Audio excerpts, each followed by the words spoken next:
it's time for me to give up. I feel it's time. Got a picture of you beside me. Got your lipstick mark still on your coffee cup.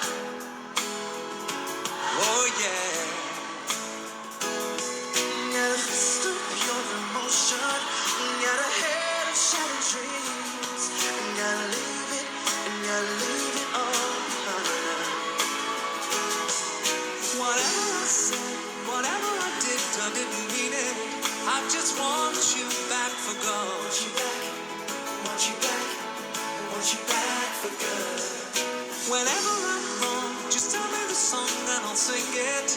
You'll be round and understand. Want you back, want you back. See, I want you back. Hello, my wonderful viewers. How are you guys doing out there? This is Desmond Gray of Gallant Integrated Media, and the title of the episode today is Your Guard Towards the Ugly Faces in Your Beautiful Life. You see, in the two previous episodes, we've been discussing the ugly faces in your beautiful life. And at the last episode, I made it known to you guys that I'm going to come up with the solutions. And today comes that solution. But before I proceed, please, I would want to appeal to you. Please, if you have not subscribed to this channel, please help us do subscribe.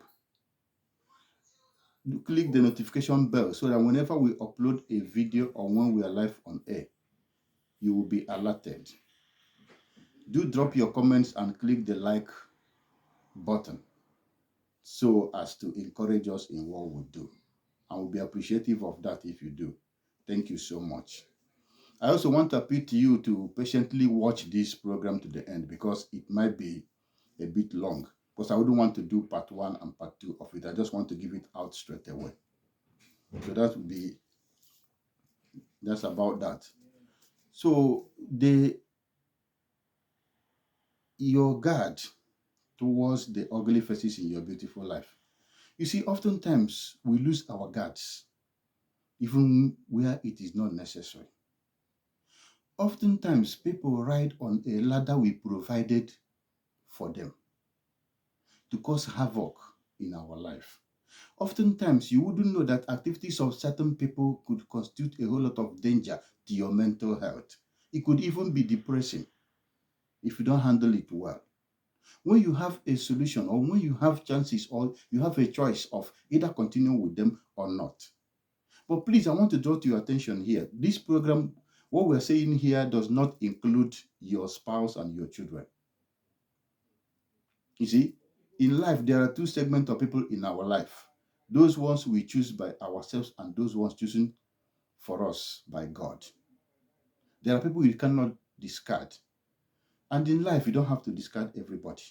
But there are people that oftentimes you need to interrogate the cynicism that brought you and them together. Considering the kind of things they do in your life, you actually need to interrogate that cynicism. You see, if there are supports to seek in life, the cardinal among all the supports you need to seek in life is the support of your conviction, your personal conviction on your sense of judgment. Oftentimes, some of us doesn't believe that we could judge rightly. Oftentimes, things that you could decide to do without even consulting anybody, you see yourself consulting every Tom, Dick, and Harry. Even before you do it, it's already out there because you don't trust your sense of judgment. Because you're not convinced, or you don't trust your sense of strong will and industry. If you can handle things on your own, why do you need people to give you words? Why do you need people's advice on things you know how to do and what you want to do and how to go about it and the answer you anticipate? You see, you need to, in life, conscientize your conscience. You need to draw operational ethics. You need to have, ethical norms at which you operate. And when I mean ethics, I'm going to explain the ethics I mean here using a definition by a known author. an Asian American, A. Appadurai, in his book titled Substance of Politics. Appadurai defined ethics as a branch of study which investigates the law of morality and formulates rule of conduct. He went further to say that ethics concerns itself with the rightness and wrongness of man's doings and the ideal towards which man is working. Talking about what you do to people and what you want people to do to you. So when you have all these things in place, when you are conscientized, your conscience is conscientized, you know what you do to people and what you want people to do to you. I liken this because oftentimes there are people that when you give them access to your sitting room, they want to access your bedroom. But you that gives people access to your sitting room, mind the things you access in people's house as well. Mind the things you do in people's house because it's going to fall back at you. Some of them will want that reciprocation. But the situation where you draw a line, a situation where you compartmentalize things you do with people, when you put people in their places, when you draw a shelf in your psyche, like you have in your bedroom, you have shelves where you put on certain things. There are areas you put your undies, some areas you put your toiletries, some areas you put your clothes, shoes, and all that. You arrange things like that. Arrange people like that is not a crime. Arrange people in your life like that. You don't have to make yourself like a motor park, make your life like a motor park or a bus garage where every manner of vehicle are being parked, even those without roadworthiness. If you're not a public servant, why will your life be a life of public? Everybody has access to your life. Everybody has access to your decisions. Everybody has access to your information. So oftentimes, you are the one that gives out all these informations. When you compartmentalize people, you know those who are in your life for the sake of entitlement. They feel they are entitled to getting from you. Such people, you go to them when you have something to give out. To those people who feel that, like such people that has something to say, that always want to talk, but haven't got something reasonable to talk about, you put them in their place. Whatever they talk, it doesn't matter how they talk, it doesn't matter how they say it, however they say it, no matter the medium they use, you know they always want to say something. But whatever they want to say ends up having no meaning. To such people, you pretend a deaf ear. Whatever they say shouldn't bother you. For your own health, for your own mental health, for the good of your own mental health, whatever they say shouldn't bother you. Those people who would want to use every privilege you give to them, you draw a line. You draw a line. And that line, when you go to their own house or in their own life, make sure you don't exceed that line. That bounds, make sure you don't overstep those bounds. Because if you do, they would want to reciprocate. And there are people that you have their information, but even if you have issues with them, you wouldn't want to disclose those information because you look at those information as their private informations. Because you have the maturity, and these people doesn't have such maturity as you have. So do you go about telling them things that you don't need to tell them? You don't do that. Put people in their perspectives. Put people where they belong. Everybody has where they belong in your life. You know, there are people that the kind of motorway that exists between their ear to their mouth is such that whatever enters through their ear goes out of their mouth straight away without even wasting a second. To such people, you give them the information that you want them to go and escalate. You give them the information that you want them to go and disseminate. Not with your private things, not your private issues. Some people, when you listen to the kind of things people say, you begin to ask yourself, why would such person tell such a story to such a person? But these are things oftentimes that they are things that you give out that people turn to use against you. Mind who you tell your stories. Mind who you consult. Because oftentimes you consult the wrong people. Oftentimes you tell stories not because you want solution, but because you want people to sympathize with you. And if I ask you, what does that sympathy bring to your table? You tell me nothing. And tomorrow you go about again. You see people, every time you see them, they fold their arms, telling the whole world about the difficulties they are going through, even to the wrong people who will not proffer any solution, even to the wrong people who would not even generate a single idea, much more, cross-fertilizing the same idea. You tell these people your stories. And they now make this story in a way that when you hear it, it begins to trouble your heart. When you hear these stories that come, that you tell somebody, the way they have converted it, the way they have manufactured the story, all the additions and all the things they do, all the concoctions and everything, the way they turn the story to be, you begin to have sleepless nights. But you are the one that give out these stories. Must you do that? Must you tell everything to everybody? Must everybody that comes your way knows everything about you? Must people have access to your house? Must every friend you know have access to your house? Must you make a friend everywhere you go? There are people today, when they go to a salon to do their hair, they will make 100 friends. The next day they're hanging out. The next day the person has known everything about them. Are you for real? There are many places to seek consultations, but oftentimes we seek consultations at the wrong place, from the wrong quarters. That turns out to be a very dangerous turn on our flesh. You don't. There are people you need in your moment of leisure. You will do the mistake of bringing the same people to your moment of seriousness and commitment and responsibility. There are people that you need to meet at the park, but you end up having these people right inside your bedroom, and their eyes will be scanning like the eyes of a common criminal, scanning everything. You begin to wonder. But you are the one that give this chance. Draw boundaries. Draw boundaries. Don't overstep the same. Whatever boundary you draw in your own life, in your own house, in your own area, in your own department, or your own constituency, let me put it that way. Make sure you don't overstep the same bound in somebody's life. Because if you do, the person is going to take that advantage. And these are the advantages we create ignorantly. People begin to use things. People begin to do all manner of things in our life that you begin to ask why and how. The how is your making. I mean, the why is your making. The how is their own feeble-mindedness. You don't create unnecessary chances. You don't create unnecessary rooms. You don't make unnecessary friends. Evaluate the advantage and disadvantage of everybody in your life. For those who has larger disadvantage, get rid of them. Get rid of them. For those who are contributing to your growth, whether economic, whether financial, whatever growth it is, these are worthy friends. These are worthy people in your life. For those who you cannot maybe do, those who are in your life as a result of nature, God has given you these people that are your relations. Handle them according to who they are to you. Handle them according to what they represent in your life. You don't make like somebody who has no control of his mouth. You don't make such a person a confidant. You don't make such a person a confidant.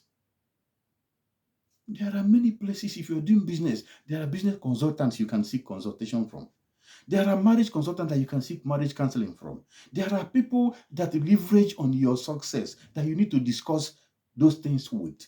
Not just anybody knows the relationship between you and your wife. Everybody knows what's happening in your marriage. Everybody knows what's happening in your business. Everybody knows what's happening in your health life. Everybody knows everything about you. And you are the type that when the story begins to run out there, you don't find it comfortable. It begins to trouble you. But you are the one giving out all these information about yourself. You are the one giving all these creating all these loopholes for people to exploit against you. You know, there are people who doesn't believe that your life can evolve. There are people who doesn't believe in your progress and evolution. So to them, you must seek their consult. You must seek their views. To them, you will not do without them. Begin to analyze the role of these people in your life. Begin to analyze all your consultations to these people. What has it yielded? Of what benefit has it been? Because you cannot be like giving your files to somebody who mess up yourself, to somebody who mess up your life, to somebody who will run all manner of criticism against you, destructive criticism against you, all based on information you have already given out. Why? Why? Some people, that's when you remember your relationship with them or the activities in your life, you feel like, oh my God, you can't. like you're losing it. To such people, guard yourself. Guard yourself. To such people, where their values, evaluate them, let them put them where they belong. Put them where they belong. Have you ever carried your shoe and put your shoe on the same shelf where you put your undies? Do you do that? Do you do that? Do you put your important files in your refuse dump? Do you do that? There are people that when you analyze their existence in your life, they belong to your being. Yet these people are the holders of your files. Are you okay? I don't know if you're seeing what I'm saying. But why would it be so? Why would you give out your file to people that does not worth it, to people that will mess you up? You see at times when people are like getting popular in politics and all that, you see some information coming out from their quarters. These are information they dropped somewhere. These are things they confided in people. Oh, don't tell anybody. The person will tell the next person, don't tell anybody. Before you know it, 10 people has heard of it. And it started with don't tell anybody. So how do you reconcile don't tell anybody and 10 people knowing of what you're telling somebody? How do you reconcile that as a private or a secret anymore? But these are things we do because we don't believe in ourselves. Because we don't believe that we can handle our situations. Because we don't believe that time changes everything. Because we don't believe that by the passage of time, you see that the tension will drop. No matter how tense the situation is, no matter how worrisome the situation is, as far as time continues to pass and evolve, that situation will continue to reduce, the strength will continue to reduce. So learn to be patient. Learn to think, sit back to reflect before you tell the stories. But don't grant anybody access. Don't grant access to everybody you see. Some people need to be under probation in your life, but they are there as your confidants. Some people need to be at the gate, but they are there in your kitchen. That's why I ask you, can you put your shoes where you pack your undies? But there are people that are like shoes in your life, and they are where your undies are. There are people that should be like being in your life, but these people are the holders and the keepers of your documents, your secret documents. Why do you have to do that? Oh, because you don't want people to say you are this, you are that. You don't want people to think that you are arrogant. You don't want people to think that you don't relate with people. No. You relate with people, but you relate with them according to who they are to you, according to what they represent in your life. There are people that are plotted into your life. Or it could be that they're not plotted, but the activities in your life looks like they are being plotted. And you don't know how to handle such people. Stop calling them on phone if you don't know how to handle them. Stop visiting them. If you see them on the road, hi. There are body languages you exhibit to people, they know that you no longer want them. Because you have evaluated the advantage of the existence in your life and the disadvantage. And you see that the whole thing is towards the disadvantage. So you look at them in compendium, they are disadvantages in your life. So why do you keep them? Why do you keep them? Why would you keep somebody that oftentimes I wonder. At times they will tell you, if you are following with this person or if you are getting close to this person, be careful. If you have to be careful in getting close to somebody, that reason to be careful is more than enough reason not to get close to that person. But oftentimes you are bored. You are bored. The only reason you can be bored in a world consumed by technology is because you are ignorant of the fact that your phone is a great company, it's a multitude. Your television is a multitude. Your television is even a crowd. Your phone is a multitude. Your laptop is the whole society. If you know how time flies and how to manage your time, by the time you spend 2 hours on your laptop, you see that the day is gone because you have other things to do. So why will you be bored in a world consumed by technology? Why will you be bored? Such a boredom that that has to expose you to certain people that you ought not to get close to because you are bored. What happens to your phone?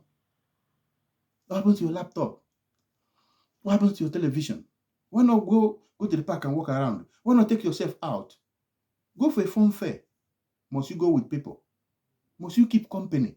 Must you have crowd? Must you have irrelevant people in your life all because you don't want to be alone? I don't say you should be alone, for no man is an island.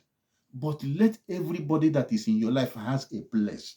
Let everybody have a place. Whosoever that is in your life, outside your wife and children, outside your husband and children, let every other person, including your parents, let them have their place. Everybody should have a place. Create a shelf in your psyche where you place people. And that should be where they actually belong to avoid depression, to protect your mental health. And that will be all for today. Thanks for watching. Please do subscribe and bye for now.